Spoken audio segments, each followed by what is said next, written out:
What's going on, Star Citizen fans? It's your boy Raptor Spiritus, and I am back with another one. So, as you can see, it looks like we have a new page that's regarding the medical play of the game. So, under Design Brief Medical Gameplay, we have a couple different sections. So, I'll try to get through these. Hopefully, it won't take too long. So, Design Brief Medical Gameplay. Star Citizen Persistent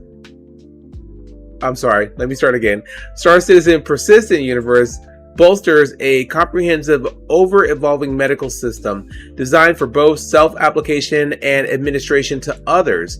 From minor injuries to complete incapacitation, with multiple levels of treatment and utilizing a variety of vehicles, clinics, and hospitals, medical gameplay combines aspects of survival mechanics and altruistic service to others to provide a continually developing experience that touches everyone.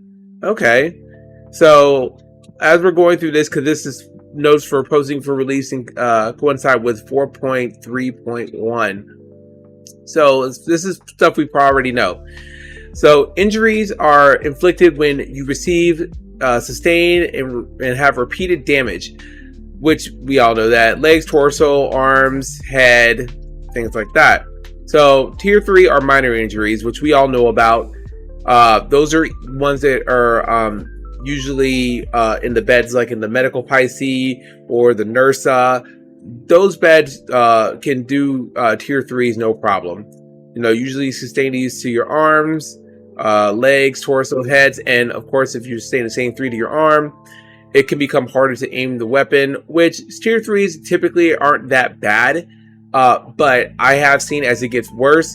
For instance, like I had a tier 2 or tier 1, and my arm kept shaking while I was trying to hold my weapon. So with that being said, you know, I guess it's going to progressively, as you get higher tiers, it's going to get worse. So moving on to tier 2. Tier 2 is moderate injuries. Moderate injuries incur all the same penalties and effects of minor ones. The expanded and more pronounced effects and a few new additions to moderate injuries. Okay, so it used to be, I guess, pretty similar, but maybe there's a couple of new things with it. So with arms, again, increasing severity of existing impairments and limiting your ability to throw items. Ooh, okay. So with tier 2s, you can't throw items. With tier 3, you may get a little shaky with your arm. Like you maybe can't hold it as long. Like if you're trying to aim down sight, you can't hold it as long. Maybe you'll have a problem with that with the minor with tier 3. But tier 2, it will make it harder for you to throw things. So if you're trying to throw grenades with a tier 2 injury, it may not work. With your legs, increased severity of existing impairments and causing the herd locomotion effect, involving limping and audible grunts of pain.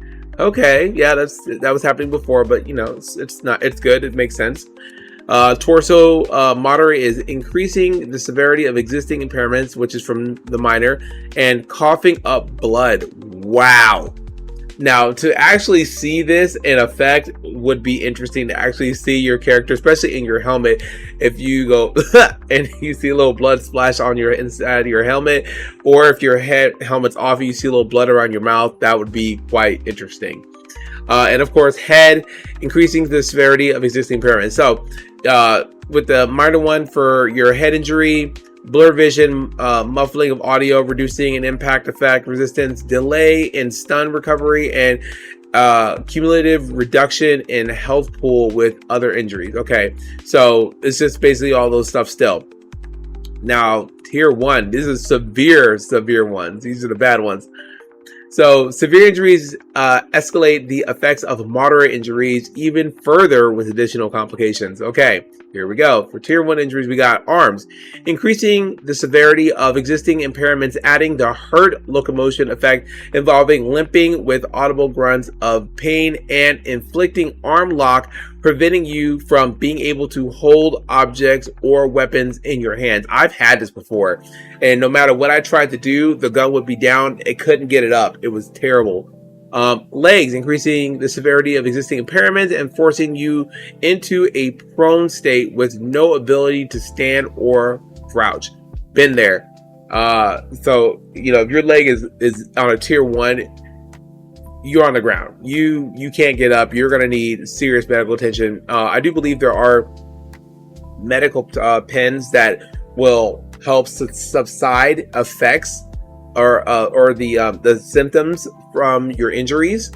So I think it'll help you in these cases, like to hold your gun for a little bit longer until the medicine wears off, or for you, if you're on the ground prone because your leg is busted, it'll help you at least walk a little bit.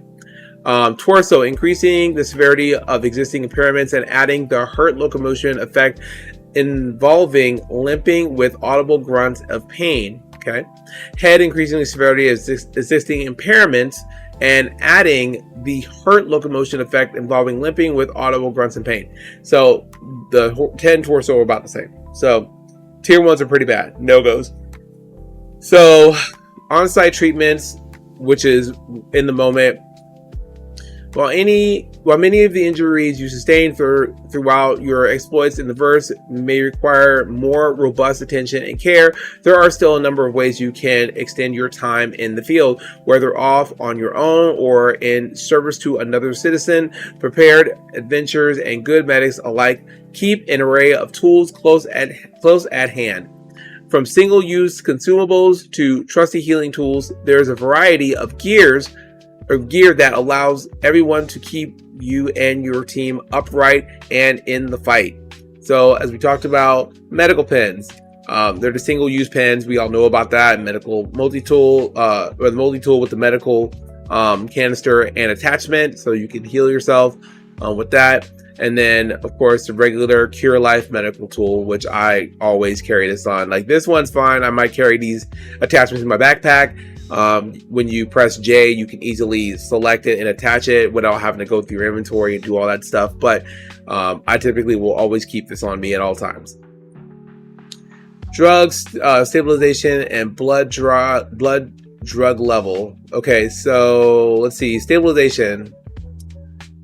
Stabilization is a temporary way to manage the effect of injuries by administering the correct drugs. You can suppress these effects for a limited time, allowing you to keep moving, fighting, or escaping danger. Stabilization is not a cure. The injury still exists and will need proper treatment later, but it can buy you a crucial window of time where you can perform at full capacity. So this is what I was referring to before. There are drugs that will basically subside your symptoms of the injury, so you can continue to sustain yourself to hopefully get away or finish up the task and then get away so you can get treated for your injuries. Blood drug level. Now, I've done this before with an org mate where he has sustained an injury. I was trying to help him, and I overdosed him and he ended up dying. And this is back in the days during the Siege of Orison. So while stabilization is crucial and necessary, it does carry its risks, as all drugs will increase your blood drug level, BDL. Your BDL is tracked next to your health status on your helmet HUD. It's where you see the little pills kind of thing. Add a weapon sway effect and may even cause you to pilot your ship or vehicle erratically. Additionally, you will begin to take damage slowly unless those overdose effects are countered. So basically, when you OD, it's going to impair you to high hell, and it can eventually kill you. So, but you get to a medical bed, or the counter drug for those drugs that you OD'd on, you're going to eventually die. So you got to be able to know what drugs to counter the effects, or get to a medical bed to counter those effects. So, and then the Cure medical tool, we all know how to use this. Maybe you don't fully know how to use it. So I'll skip past the first person, because that's, the regular press B. You can use it on yourself, or you can aim it towards a teammate or another person and use it on them.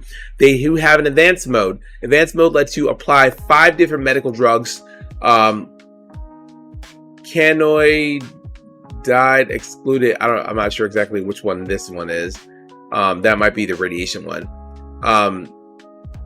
deliberately in precise doses of your choosing. Okay, so yeah, you can administer the basically well-known drugs from the medical gun to counter certain effects. Like, I do believe the one we talked about earlier about the one that helps the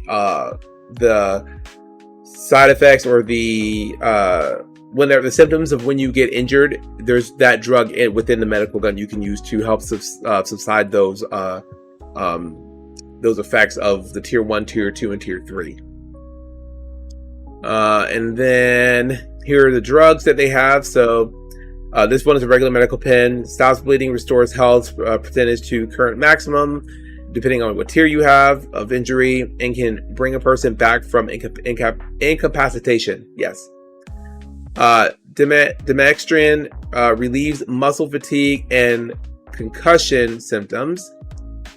Alleviate symptoms that hinder movement, such as severe injury to legs or arms. So this is the one, if you have a tier 2 or 1, that you're going to want to use to be able to still run or move or hold your gun up. Sturgeon relieves symptoms caused by muscle weakness and respiratory damage, such as a chest injury. So of course, if you stay at tier 2 or 1, you're going to want to use this one because it will make it harder for you to breathe, and and make it just unbearable. Resurgera, I apologize, I'm butchering some of these, used to reduce BDL over time, as well as alleviate symptoms caused by an overdose. So this pen is what you need if you OD by accident. So, or if somehow somebody tried to OD you and you get away and you're trying to counter the effects so you don't die. That one. And most of these are in the medical gun. So, and then this one is the one that said, yeah, this is what I thought. Yeah, this is the one that was up top that says it's not included in the medical gun. This one alleviates, reduces radiation symptoms. So these other ones are going to be there in the medical gun. So get familiar with them. Because I know a lot of people aren't used to using these, but these are the ones you either, depending on what you're doing, you want to keep on hand, or just know what they are in your medical gun and make sure you use the correct dosage. Incapacitation and rescue beacons. Okay, so despite the best efforts, there will come a time when you've sustained significant damage, your health has hit 0, and you fall to the ground unable to move or function. Congratulations, you've been incapacitated, and the clock has now started. Usually it's like an hour and a half, depending on how bad the injuries are, or if someone just straight blows you away and kills you while you're incapacitated. They can do that. The good news is that all hope is not lost. If you have friends or allies nearby, they can administer a dose of Hemazole, which is the regular medical pen, to get you back up on your feet. But if you're alone with no help in sight, you can create a rescue beacon by holding M and call someone to your attention. So they've had medical beacons in the past, plenty of times. The problem is that sometimes shitty people will use medical beacons to lure people there to as a ruse to jump them and either steal their shit or kill them just for kicking heels, which are on the lines of griefing. So don't do that. Use it as a good citizen. Don't be a jerk. Do the right thing. And if don't do it just to bother people. It's like, I would say that's probably the one thing when it comes to that, because the problem is that when we do things like that, right, it stops other people from wanting to participate in that gameplay for other people. It's not okay. Don't do it. Find something else to grief people by. Just be a normal pirate. If you see people flying by, scan their ship. If they got cargo you want, take their cargo, kill them at that point. But make it worth something. Don't lure them in with like medical beacons. That's so dumb. Sorry, I've had personal issues with this, and I think it's sad where you can't go help people because other people are misusing the medical beacons. So we'll see how that goes. But I digress. Triggering a medical beacon, aka triggering a rescue beacon, aka medical beacon, will create a beacon mission found in the contracts and send out a notification to the HUDs of any nearby players The payout for rescue will automatically be set to a 15,000 AUEC reward, which will be paid out upon the rescue revival of the incapacitated player. That's cool. So this way, it's always 15 Gs. Once you rescue them, you'll get paid. Others accepting these missions can apply on-site treatment, bring you to a nearby ship-based medical bed, or transport you to emergency medical drop-off areas located in all hangars attached to medical facilities. So, if you guys have never looked at it, in your hangars, on either side, caddy corner, far sides of the hangars, there is a big cross, and it has medical beds in it. So if you take someone who's incapacitated, say you don't have any medical stuff on, and the person is incapacitated, they haven't died, you can drag them to the little rolly beds and that are in that little area where the little medical cross is, put them on the bed, and then push the bed into the elevator door, because you'll see an elevator door. It'll be open at all times. Push them in, and then hit the button on the outside. The doors will close, and that person will go straight to the hospital. So that's pretty neat. We've tried that before. It's actually a really cool mechanic. So if you have nothing on somebody, fear not. Like I said, the person doesn't have to backspace out. Just let someone drag you to a ship, take you back to a hangar, put you in a bed, and push you into the medical elevator. Press the button, you'll be good to go. So just be patient. Get the help you need before the incapacitation timer runs out, or you'll regenerate wherever your next clone is imprinted, leaving a corpse behind to be looted by anyone who finds it. Let's see, you are incapacitated. Oh yeah, so this is an example right here of what it means whenever you do the medical beacon. That right there. It will have a timer that'll go, usually it's an hour and a half, and then it'll give you the option to hold backspace, and it'll just send you back to wherever without all your stuff. Before you didn't have any of your armor, but with the tier 0, it allowed you to have your armor still, but that's going away at some point somehow. So just be mindful of that. I think the goal is to allow people to get it back via insurance, which they should, so that way you don't lose anything completely forever. Like, unlike when you buy armor sets, I think armor sets, if you buy in store, will always be tied to your account. Anything tied to your account is going to always be able to come back. It's always insured. There's nothing to worry about for that, which is cool. Once they lock that in, that'd be great. And I think other pieces you can insure.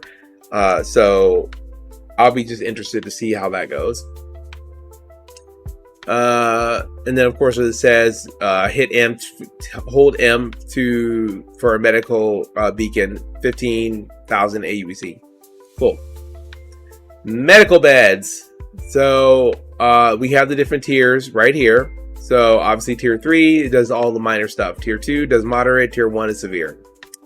The most commonly available medical bed. These can stabilize patients, restore health, heal minor injury. Tier 3, and regenerate those with an imprint who have died within 50,000 meters.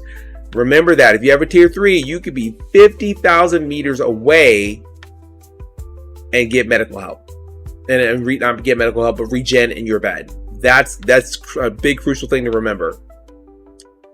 Next thing, tier 2, more advanced, obviously, can stabilize patients, restore health, moderate injuries to tier 2, and regenerate those with an imprint who have died within, look at that, 8 million meters. That is awesome.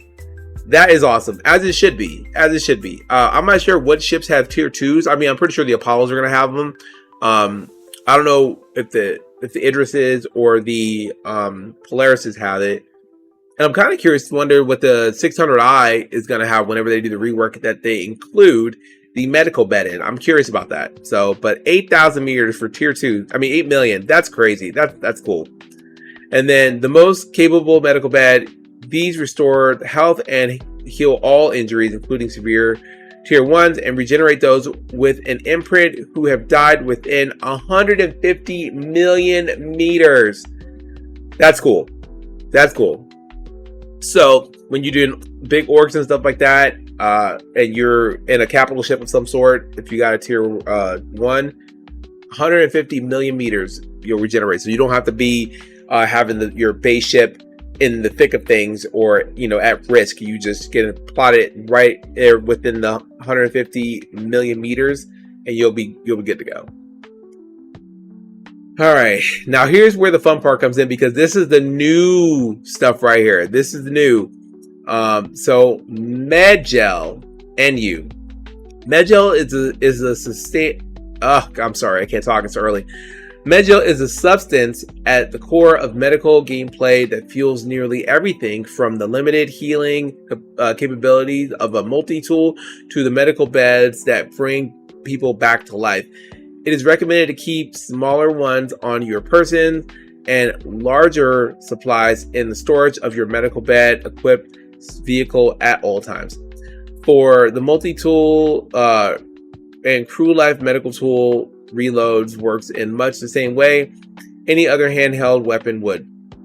Yeah, so there's a magazine, you put it in, it helps you out. So for medical beds, insert a full-size canister via port. All via port will reload the device. Within some vehicles, ports are found on the walls nearby the medical bed rather than on the unit itself.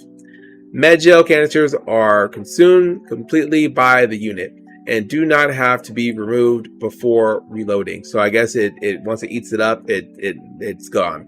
So each tier of medical bed has a different Medgel capacity. Tier 3 has 100 CSCU of Medgel. Tier 2 has 200 CSCU of Medgel, and Tier 1 has 400 CSCU of Medgel. So here is what they look like. Medgel canisters, and like if you look on the bed, there is a slot right on the side. It has like little red lines that go around each of the four corners. That's a slot. And I'm pretty sure there's a slot right next to it. So, and then, yep, see, there it goes. There's the little picture. So scroll down a little more. Look at that. Bam. I actually, look, it's another thing you have to do, because now they're trying to throw like engineering on top, where you have to worry about fixing your ship parts. And then you have this now. I mean, it's cool. It's a lot, but I think it'll make the gameplay a lot more interesting, in my opinion. That's just me. So it helps out, in my opinion. I would say it helps people from continuously griefing people constantly. If they have it and they run out of Medgel, then they're just screwed. So let's see, healing injuries with Medgel, medical beds. Okay, so these are what the percentage that it takes off of the Medgel when it's doing tier 3 injury. It's 50 CSCU, which from a tier 3 is half of that. So there's that. Tier 2 does 50. So it's 50 for all these canisters. So if you're in tier 1 bed, just make sure you need to bring some more gel, lots of gel, because you will burn through that really quickly, through that 100, because basically it's 50 for each time you heal yourself. That's crazy. And then imprinting and regeneration, this is where it's gonna hurt. So each time you do it, it's 100 CSCU Medgel. So tier 3, if you regen, you're gonna go through that. If you heal yourself, you're gonna have half that and not gonna be able to regen. So make sure you bring extra for sure with them tier 3s, because you'll be SOL and from that capacity. All right, ships. Obviously the Apollo, which is coming out in 4.3.1. We have the Metapin, or medical terrapin as it's called. And then we have the Drake Cutlass Red, the Anvil Pisces, the Nursa, which is a fan favorite. So Those are the small medical ships, clinics and hospitals, your typical ones. These are the stores where you buy the new med gels at, and of course all the other medical supplies. This is the one over at Grim Hex. It looks dirty as crap. There's just other ones that are there. This one looks like it's in Microtech. So there's that. And then today and tomorrow, all the design and functionality detailed above is being updated with the release of 4.3.1. If you've never participated in a brave and exciting career of medical first responder, we hope this detailed look at much of what is involved will encourage you to do so. But our work doesn't end here. Medical beds, imprinting, and regeneration options are continuing to evolve, and you can continue to the next page for a glimpse at what's currently in development. So we'll check out what's more. I think, and from this picture, I really would hope that they would have medical based armor sets. This I think is really cool if that's what you want to do, because you're really fitting the role. I'm a big fan of immersion, so if you want to be a medical person, you want to be a heavy medical, boom, right there to the left, and then you want to do medium, boom, right there to the right, because obviously light and mediums you get to run faster than that heavy. But heavies, obviously heavy combat, so you want to make sure you're able to sustain in case you're in the thick of things. So yeah, this is super dope. I'm here for it. So if they do that, and then so we go to, would you like to learn more? Yes, we would. Boom. So this is the next part, life and death and life again, 4.3. So let's see, introduction. See if there's anything that really stands out. Medical gameplay, like others within Star Citizen universe, such as mining and salvaging, is not a standalone endeavor within the overall development of the project. It is inexorably, sorry, I don't know, I can't say that right, and essentially linked with several other systems like the actor status system, scanning, FPS, traversal, beacons, and more. Because of this, forward development is often depending on outstanding work to related systems first, and it can often seem like the vital and important aspect of our intended Star Citizen experience has taken a back seat to others, flashier systems. And honestly, sometimes it does feel like that. There's gameplays and loops that really I think should come first, but we're having moments where they're not. So, but I get what they're saying. So, the unfortunate reality was compounded earlier this year with the release of server meshing, which had an adverse effect on beacons, which were not and still have not been fully updated and converted to the multiple star systems reality of 600 players we have today, which is true. They've, server meshing, I don't care what anyone says. We went from last year, and for years before that, only having 100 players per shard to having 600 players per area. Come on. It's awesome. They're making work. They're doing work. They're making it happen. It's slow but surely, but it is coming together. You're gonna have bumps along the way, but I'm still here for it. It has Star Citizen has a lot of potential. Whether people say it's a scam or not, the point is that it's progressing, and that's enough for me. Are they doing everything I think they should? Absolutely not. But they're doing enough. So we'll leave it at that. While Alpha 4.3.1 brings several new aspects to medical beds and restores some of the recently lost rescue beacons functionality, we wanted to take this opportunity to explore the intended future of regeneration beyond Alpha 4.3.1. This is not the comprehensive death of a spaceman we're still driving towards. but a brief exploration of some of the changes and additions we'll encounter along the way, all currently in development.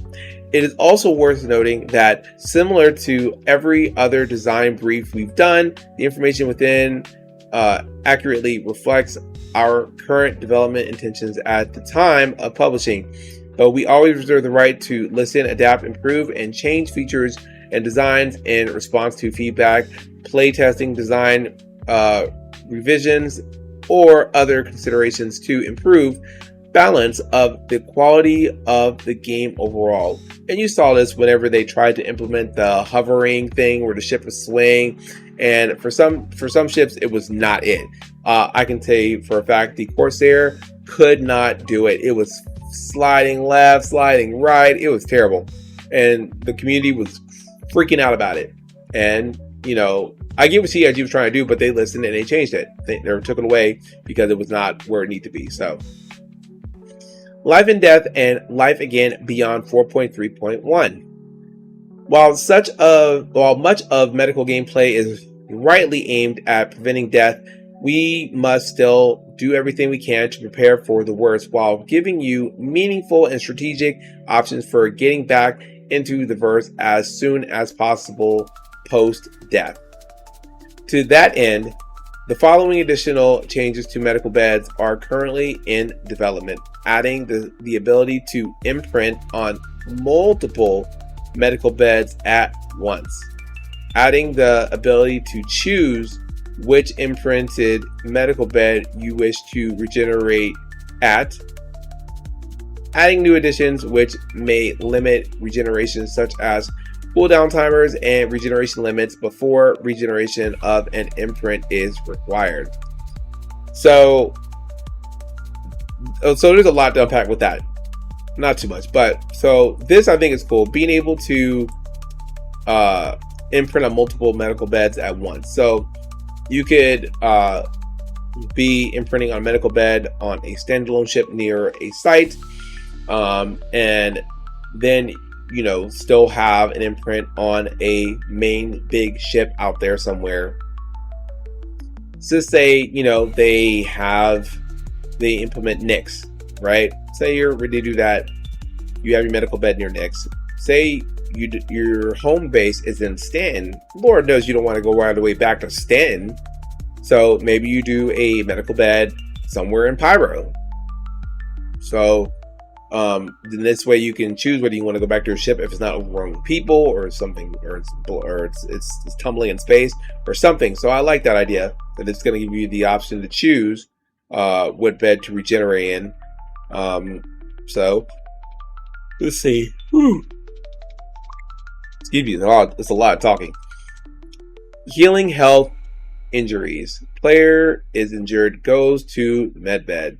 Does medbed have conditions? Yes. Does player and or medbed meet the conditions? No. Do not heal player. Or yes, heal player. Heal the player. These are flowcharts. These are fun. Injuries that are healed are relative to the medbed's tier, which we know all that. Regeneration. Players incapacitated or dead is shown regeneration UI prompted to pick a location. You can pick another one, or actually, so it says, is regeneration location valid based on condition? If yes, transit to the load screen and regenerate. No, cannot regenerate there. Pick another location, and then you go back here to pick the location, and then it goes back through here whether the regeneration is a valid place for you to regenerate. And then if it is, you go. If not, you have to pick something else. Fair enough. Very simple. Cool. Let's see. Multiple imprints at once. Let's see. Landing zone, ships, home base, temporary. I'll just keep it simple because it's a lot of stuff here. Med bed conditions. Manual med gel. Obviously, if it doesn't have any med gel. Auto med gel. The med gel requires med gel to function, but will automatically restock at a set rate. No one can manually restock the unit.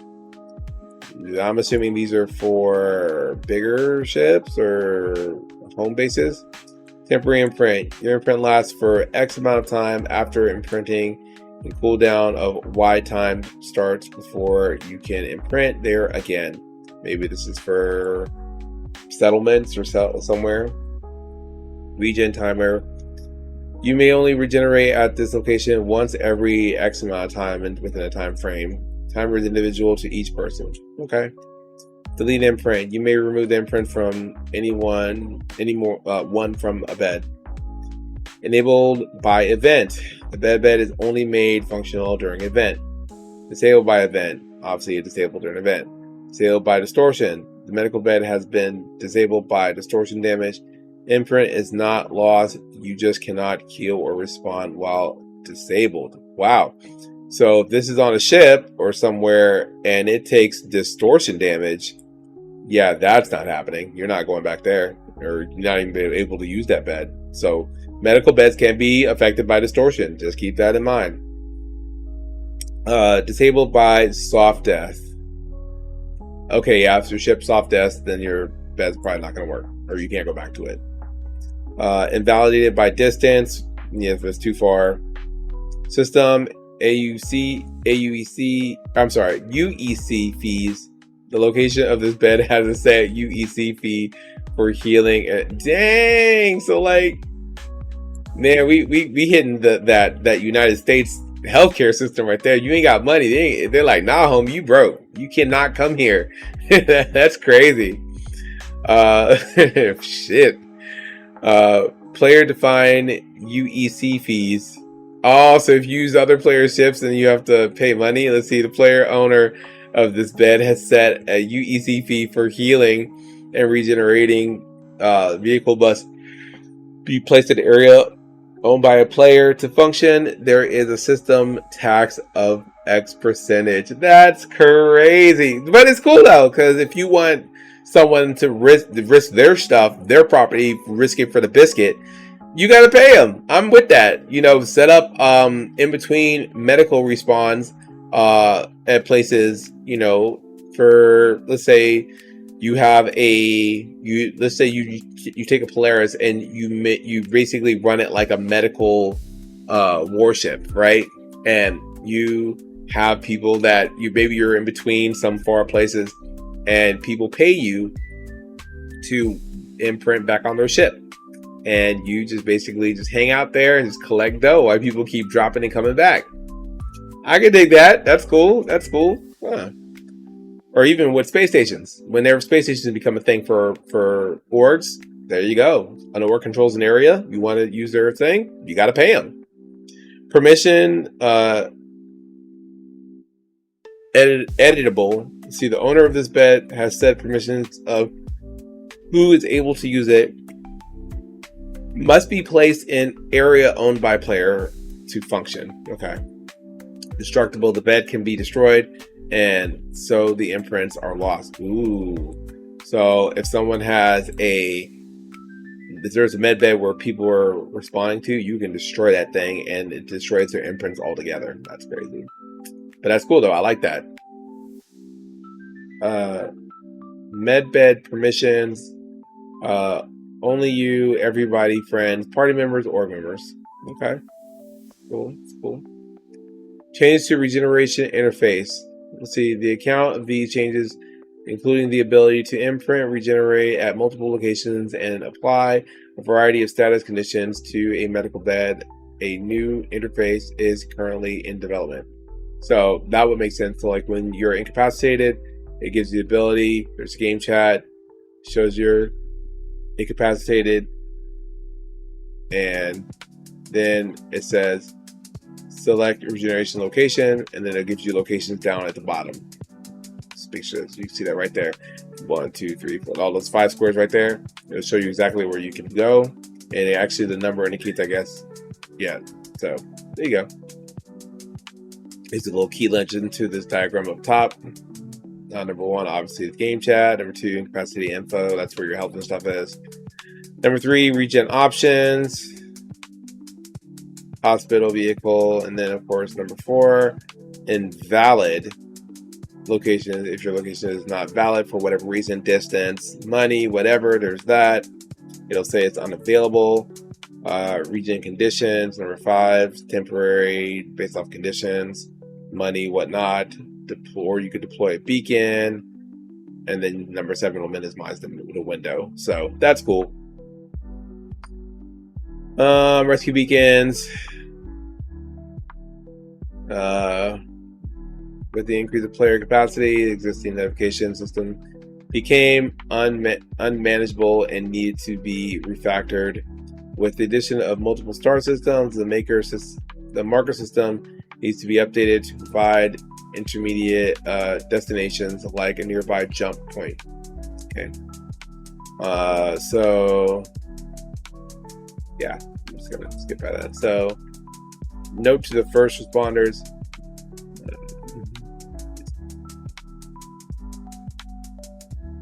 So I'll just read it because it's the last thing, because my mouth is dry. Actually, I have water right here. Shoot.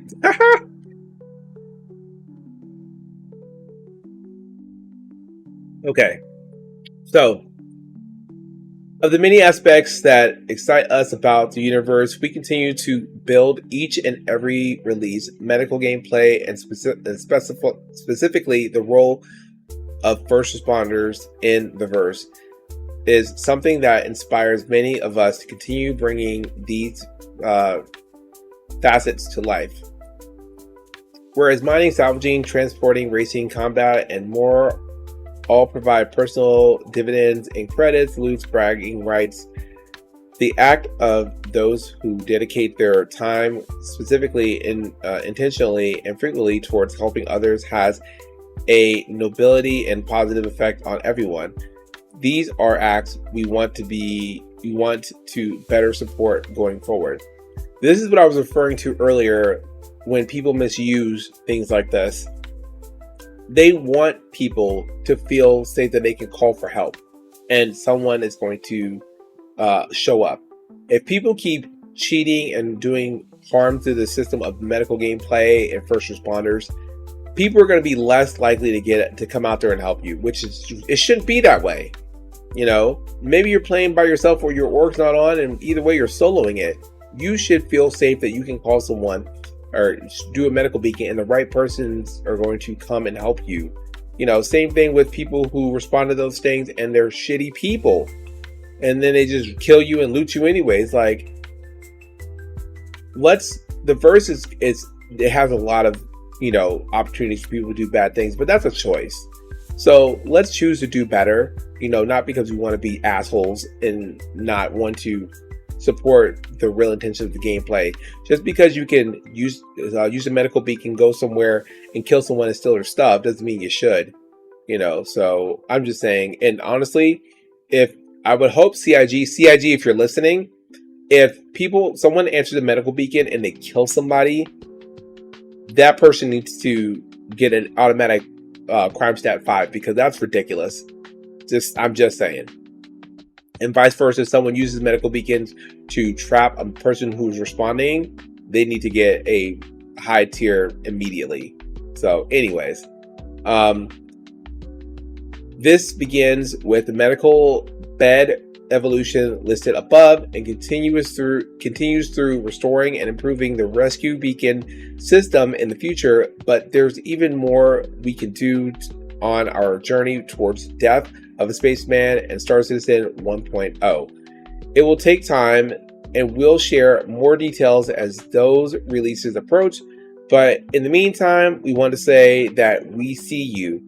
Those people who fight not for riches and individual prosperity, but to help your fellow citizen day in and day out and make the persistent universe a better place to live in. Thank you for your help. Thank you for helping others, and we're exploring what more we can do to help along the way. And I love this because, you know, as I have stated in other videos, when they were doing the resource runs for Herson, Microtech, R-Corp, and Crusader, people were helping people load their cargo up. Yes, they were trying to get to the elevator, but you know, being a dick and trying to steal people's stuff is not what it's about. People were trying to help people, so because they want, people should want everyone to succeed. Sure, you're gonna have bad people. I expect there to be pirates in some fashion, but not everybody, because everybody else doing it to you, so you want to do it to everybody else. I really hope that this game can turn into a game where, again, like just anything, if you were in real life, if someone needed help, that you would help them. I mean, there's people all the time reaching out for friends to play with, to meet new people, to do stuff, or maybe they're having a hard time with a mission and they want someone to help them.